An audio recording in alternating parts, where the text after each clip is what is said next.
អ្នកហត់ពេកហើយសូមអង្គុយចុះយុវជនឲ្យតើអ្នកអាចក្រោកឡើងហើយឲ្យខ្ញុំតើលោកស្រីអាចទុកកៅអីរបស់អ្នកបានទេខ្ញុំតើអ្នកមិនចង់បរិច្ចាគដល់មនុស្សចាស់ទេតើអ្នកអាចផ្ដល់កៅអីរបស់អ្នកឲ្យខ្ញុំបានទេខ្ញុំបានធ្វើការថែមម៉ោងរហូតដល់យប់ជ្រៅយប់មិញហើយឥឡូវនេះខ្ញុំត្រូវក្រោកពីព្រលឹមទៅធ្វើការម្ដងទៀតវាអត់កម្លាំងហើយប្រសិនបើអ្នកសុខចិត្តលះបង់កៅអីរបស់អ្នកនោះកុំធ្វើអីវាពិតជាធ្វើឲ្យខ្ញុំធូរស្រាលណាស់ប៉ុន្តែខ្ញុំមិនអាចនិយាយជាបច្ចេកទេសមួយតើអ្នកមិនអាចប្រាប់បានទេ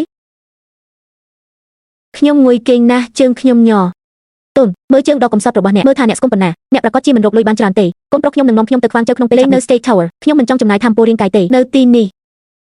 រងចាំបន្តិចតើវាជាអ្វីទៅអ្នកបានឆ្លៀតឱកាសពីឋានៈរបស់អ្នកជាមនុស្សហើយអ្វីខ្ញុំមិនអាចគ្រប់គ្រងអាកប្បកិរិយាមិនប្រុងប្រយ័ត្នរបស់ពួកគេហ៊ានធ្វើបាបយើងអីអ្នកទើបតែញ៉ាំអាហារនៅហាងតែរួចបន្ទាប់ពីផឹកឆ្អែតហើយពួកគេចង់ចេញមកធ្វើបាបមនុស្សដែលធ្វើការហត់នឿយតើត្រឹមត្រូវជាកំហុសរបស់គាត់ផ្ទាល់ដែលអសមត្ថភាពអារម្មណ៍នៃឧត្តមភាពរបស់អ្នកគឺជាវិធីនៃការធ្វើបាបរបស់អ្នកតែមែនតើអ្នកដឹងទេថាយុវវ័យជាច្រើននាពេលបច្ចុប្បន្ននេះខ្ញុំក្រោកពីព្រលឹមដើម្បីធ្វើការងារវឌ្ឍនភាពនេះថែមទាំងរួមបញ្ចូលទាំងការញ៉ាំអាហារការធ្វើការថែមម៉ោងរហូតដល់យប់ជ្រៅគឺជារឿងសំហេតុផលហើយអ្នកចិញ្ចឹមជ្រូកនៅផ្ទះពួកគេក៏បានធ្វើដំណើរជុំវិញនិងទៅធ្វើការអ្វីបានជាអ្នកផ្សេងទៀតនៅក្នុងរោងចក្របានតែចូលពីនេះឲ្យចំទៅនេះជាសេចក្តីប្រកាសជាតិមែនវាត្រូវបានបង្កើតឲ្យមនុស្សចាស់របស់ប្រទេសជាតិខ្ញុំមិនមែនជាខែរបស់អ្នកទេបើដូច្នោះហេតុអ្វីអ្នកមិនវាមនុស្សកម្មករគួរតែមានការយល់ដឹងនិងការយកចិត្តទុកដាក់ស្នេហាវិញខ្ញុំត្រូវហៅកូនប្រុសរបស់ខ្ញុំអ្នកពិតជាបានធ្វើឲ្យនរណាម្នាក់អាក់អន់ចិត្តមែនអូ